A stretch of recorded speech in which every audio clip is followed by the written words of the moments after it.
welcome back to the Daily Voice for October 5th.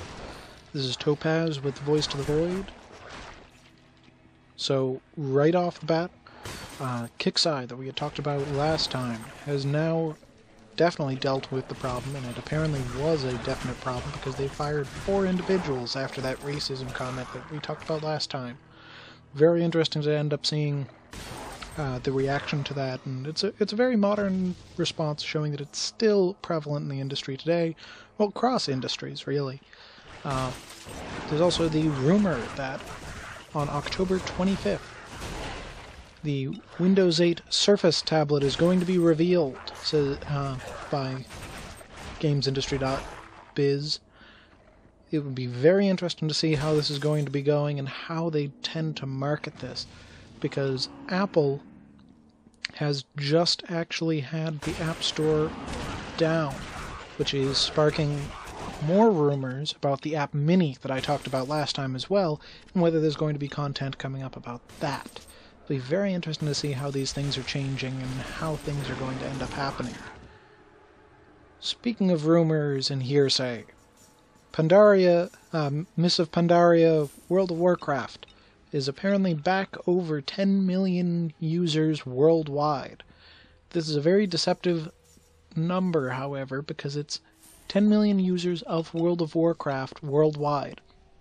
This is not necessarily 10 million purchases of Mists of Pandaria, this is just users worldwide. So while only last figure was 7.5 million people had bought Mists of Pandaria last time, this now means that there's fewer, or that their gain may only have been 3 point something more. I mean, it might be up, but it still looks like it's decreasing to me. Their average users are still apparently up, but I mean, with the new expansion, with all of these other things, when they went at the height of Wrath of the Lich King there, they were much higher than this. I'm not 100% sure whether this is actually a good indication about that they can bounce back. Speaking of World of Warcraft, the main congressional Democratic candidate, Colleen Lachowicz, I'm not exactly sure how to pronounce the last name, Lachowicz, is under fire for basically playing a World of Warcraft character and for semi-inappropriate comments left on the World of Warcraft forums back in 2009. It's very interesting to see how, well, basically actions done on the internet are actually coming back to bite a political candidate. With our generation, starting to be more and more gamer-based, meaning it'll be very interesting to see how this starts affecting the political realm. Barack Obama already has a large connection with a lot of the internet with his Ask Me Anything session on Reddit and a bunch of other things, and the Republican Party doesn't seem to really get that as much. I'm very interested to see, because there are a bunch of public comments left, but it's all in the world of the game, so I'm interested to see what the fallout of this is. I personally don't see this as a very respective thing. It is in the Magic Circle versus out of the Magic Circle. When you're in the Magic Circle, you're talking about different rules applying. I can understand some of the comments that are up there. You can go to The Escapist and read more. They have a bunch of links and details about what happened. But it's a very interesting problem that's being posed by these attack ads. Facebook has also hit 1 billion monthly average users, apparently. So that must mean that, I mean, there's piles and piles of fake accounts in there, and corporate accounts and other things, but that means a large portion of the Earth is now on Facebook. It'll be very interesting to see how that actually turns out.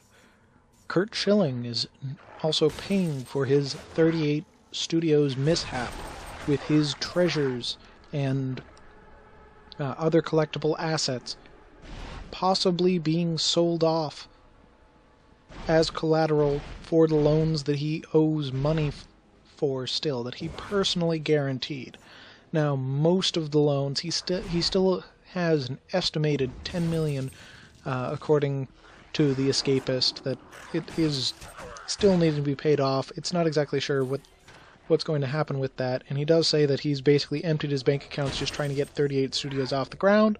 It'll be interesting to see how that turns out, though. Zynga currently has just announced that their forecasts are going to be lower upcoming.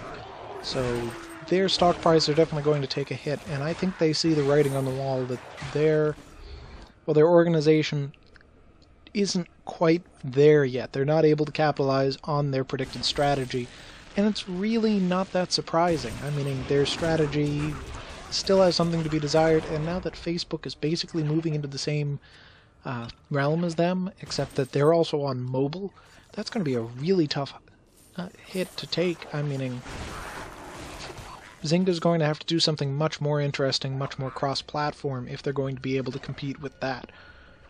App Flood, speaking of apps, is growing massively. It's a massive inter-developer ad network for whenever you get those annoying pop-ups on your mobile phone, or maybe not so annoying, because it says that they have a VentureBeat says that they have a 25% click-through rate on downloading another game. You can also, using their services, exchange the click-throughs with other application developers, and basically it's expanding the game's base, helping people get from one game to the other. It's very interesting how that is a very rapidly growing thing. It might change ads as we know them, because, I mean, bringing to other people's applications, bringing to other stuff like that. The utility, as well as networks are going up, will be very interesting to see. Speaking of the earnings and revenue, though, Google Play's revenues are up 137%. Supposedly they're starting to be approaching the area where iOS profitability has been, which is a massive change. Now, they're also dominating much more of the market, they've standardized a little bit better, and the iOS has been recognized as having some faults, and people are going to actually be able to understand each of the development platforms better, and how you can actually earn money on it. VentureBeat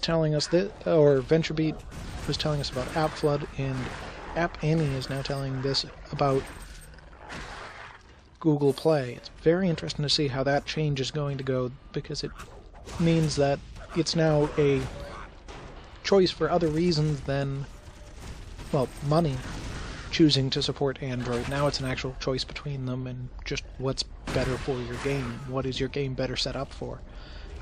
And last but not least, the No Doubt versus Activision suit has ended. It has been settled behind closed doors. No word on what that actually is. If you don't remember that, that was No Doubt doing a bit, and then having a performance and a few unlockable avatars and things like that, I believe. It was a while ago, so I'm not 100% sure anymore. But because of that, they basically they were very upset, because they believed it was just going to be recordings as opposed to other special features that they had no input on, and they had only allowed this with their specified input. So the extension beyond the contract is always a concern, especially for these. So that's all for me today. As always, feel free to leave comments below, thumbs up, thumbs down, whatever you want. Subscribe above. Leave any comments, questions, complaints, anything like that. See you again tomorrow. This was Voice to the Voids, the Daily Voice. Bye.